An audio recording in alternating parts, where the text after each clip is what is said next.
আসুন আমরা ওইসব অতীতের দুঃখের কথাগুলি ভুলে যাই। আমরা যারা রাজনীতি ময়দানে আসি, আসুন একসাথে বসি। অধ্যাপক গোলাম আজম বাংলাদেশের জন্য ছিলেন আল্লাহর পক্ষ থেকে রহমত স্বরূপ। 2014 সালে ক্ষণজন্মা এই সাধকের ইন্তেকালের পর যেমন বর্ণাঢ্যভাবে এদেশের মানুষ তাকে বিদায় দিয়েছিল, তার মধ্য দিয়ে প্রমাণিত হয় তিনি ছিলেন এদেশের মুকুটহীন রাজা। শেখ হাসিনার ক্যাঙ্গারু কোর্ট গোলাম আজমকে ফাঁসির রায় দিয়েছিল শুধুমাত্র রাজনৈতিকভাবে ভিন্ন মতাবলম্বী হবার কারণে। কোনো অপরাধ না করেও কারাগারের 4 দেয়ালে বন্দী থেকে তিনি মৃত্যুবরণ করেন। মৃত্যুর পূর্বে দেশ এবং জাতির জন্য মহান এই নেতা কিছু নসিহত এবং নিজের জীবনের শেষ 2টি ইচ্ছার কথা বলে গিয়েছিলেন। কি ছিল সেই নসিহত? পূরণ হয়েছিল কি গোলাম আজমের জীবনের শেষ ইচ্ছা 2টি? চলুন বিস্তারিত জেনে নেই। তথাকথিত মানবতা বিরোধী অপরাধে সাজাপ্রাপ্ত গোলাম আজমের 2টি শেষ ইচ্ছার কথা জানা যায়। একটি তার জানাজা নিয়ে, অন্যটি দাফন নিয়ে। দাফনের ইচ্ছাটি পূরণ হলেও জানাজার ইচ্ছাটি পূরণ হয়নি। মৃত্যুর কয়েকদিন আগে তিনি ইচ্ছা প্রকাশ করেন জামাত নেতা মাওলানা মতিউর রহমান নিজামী অথবা মাওলানা দেলোয়ার হোসেন সাইদি যেন তার জানাজা পড়ান। কিন্তু মাওলানা মতিউর রহমান ও দেলোয়ার হোসেন সাইদিও হাসিনার কারাগারে বন্দী আছেন বলে জানালে তিনি নিশ্চুপ হয়ে যান। তবে শেষ ইচ্ছা অনুযায়ী রাজধানীর মগবাজারে পারিবারিক কবরস্থানে তার পিতার কবরের পাশে গোলাম আজমকে শায়িত করা হয়।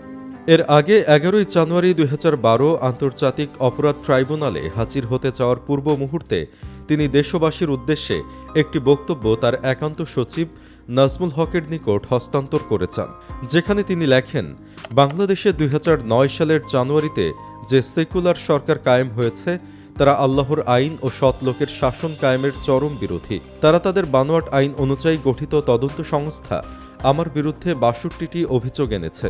জেলে নেওয়ার পর একতরফা আমার বিরুদ্ধে মিথ্যা প্রচারণার বন্যা বইতে থাকে। আমার কোনো বক্তব্য জনগণের নিকট পৌঁছাবার সামান্য সুযোগও থাকবে না। তাই গ্রেফতার হওয়ার সাথে সাথেই যাতে আমার বক্তব্য জনসাধারণ অবগত হতে পারে, সে উদ্দেশ্যেই আমি আমার এ বক্তব্য পেশ করছি। গোলাম আজম লেখেন, 2011 সালের নভেম্বরে আমার 89 বছর পূর্ণ হয়ে গেল। বার্ধক্যে রোগের অন্ত থাকে না। আমার ডান পায়ে সায়াটিকা ও বাম হাঁটুতে আর্থাইটিস। এজন্য দুবেলা এমন কতক ব্যায়াম করতে হয় যা অন্য কারো সাহায্য ছাড়া করা যায় না। একা চলাফেরা করতে পারি না। ডান হাতে ক্র্যাচে ভর দিয়ে বাম হাত একজনের কাঁধে রেখে মসজিদে যেতে হয়, তাই অত্যাবশ্যক না হলে কোথাও যাই না। ব্লাড প্রেশার সহ নানা অসুখের কারণে রোজ নিয়মিত ওষুধ খেতে হয়। এ অবস্থায়ও সরকার 90 বছর বয়সে আমাকে জেলে নিচ্ছে। আমি জীবনে 4 বার জেলে গিয়েছি। জেল বা মৃত্যুকে আমি ভয় পাই না। আমি আল্লাহ ছাড়া কাউকেই ভয় পাই না। শহীদ হওয়ার জজবা নিয়েই ইসলামী আন্দোলনে শরিক হয়েছি। মিথ্যা মামলায় ফাঁসি দিলে শহীদ হওয়ার মর্যাদা পাবো ইনশাল্লাহ।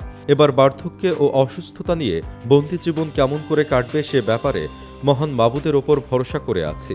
আপনারা অবহিত আছেন যে 11 বছর পূর্বে 2000 সালে আমি স্বেচ্ছায় জামাতে ইসলামীর আমির পদ হতে অব্যাহতি নেওয়ার পর কোনো রাজনৈতিক বিবৃতি দেইনি।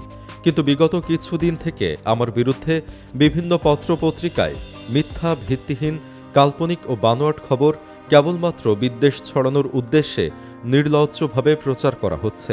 তাই সত্য প্রকাশের তাড়নায় আমি আপনাদের সামনে এ বক্তব্য পেশ করতে বাধ্য হলাম। আবারও বলছি, আমি জেল, জুলুম, নির্যাতন, এমনকি মৃত্যুকেও ভয় পাই না। মৃত্যু অত্যন্ত স্বাভাবিক, অনিবার্য। একদিন সবাইকে মৃত্যুবরণ করতে হবে। আমি দৃঢ়ভাবে আল্লাহকে বিশ্বাস করি, আখিরাতে বিশ্বাস করি, তাকদিরে বিশ্বাস করি। আরও বিশ্বাস করি যে আল্লাহর ইচ্ছা ছাড়া কোনো কিছুই হয় না এবং তিনি যা করেন তা বান্দার কল্যাণের জন্যই করেন।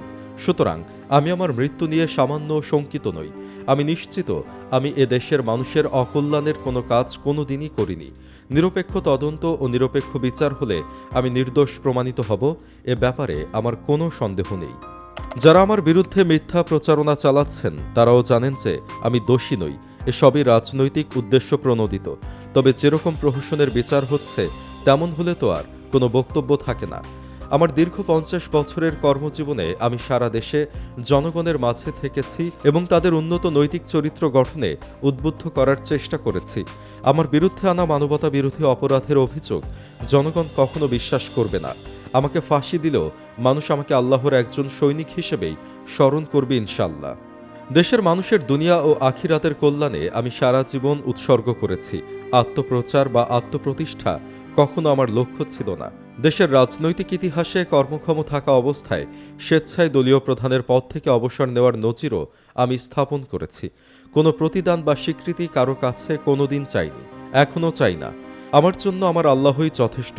তবে আফসোস, দেশ এবং জাতির জন্য যা চেয়েছি তা দেখে যেতে পারবো কিনা। দোয়া করি আল্লাহ এই দেশকে এবং দেশের মানুষকে হেফাজত করুন, দেশের স্বাধীনতা, অখণ্ডতা ও সার্বভৌমত্ব রক্ষা করুন। আল্লাহ তাআলা দেশের মানুষকে দুনিয়ার কল্যাণ ও আখিরাতের মুক্তি দান করুন, আমিন। আপনাদের নিকট দোয়া চাই আল্লাহ তাআলা যেন আমার নেক আমলগুলো মেহেরবানি করে কবুল করেন, যাবতীয় গুনাহ খাতা মাফ করেন এবং আখিরাতে সাফল্য দান করেন। এভাবেই কারাগার থেকে নিজের শেষ কথা জাতির উদ্দেশ্যে বলে গিয়েছিলেন গোলাম আজম। মৃত্যুর আগ মুহূর্তে হয়তো তিনি পরিবারের সদস্যদের কাছে নিয়ে মরতে চেয়েছিলেন, কিন্তু পারেননি। সে সময় হয়তো তিনি মনে মনে ভেবেছিলেন, হাসিনা আমাকে কারাগারে আটক রেখে শেষ করে দিল, কিন্তু এমন দিন আসবে আমি তো তাও দেশের মাটিতে মরতে পেরেছি, কিন্তু হাসিনার দেশের মাটিতে মরার সৌভাগ্যও হবে না। হয়েছেও তাই। হাসিনা আজ দেশ থেকে বিতাড়িত, আর কোনোদিন ফিরতে পারবে কিনা সেটিও অজানা। আসলেই আল্লাহর বিচার এমনই হয়। আল্লাহর অলিদের দোয়া কখনো বিফলে যায় না। আল্লাহর অলিদের দোয়া কখনো বিফলে যায় না। আসুন এই মহান নেতার জন্য দোয়া করি, আল্লাহ যেন তাকে জান্নাত দান করেন, আমিন। আপনিও কমেন্টে আমিন লিখুন। ভিডিওটি ভালো লাগলে লাইক দিন এবং নতুন নতুন ইতিহাস, রাজনীতি ও সমসাময়িক বিষয়ে বিশ্লেষণ পেতে আমাদের চ্যানেলটি সাবস্ক্রাইব করে সাথেই থাকুন। আল্লাহ হাফেজ।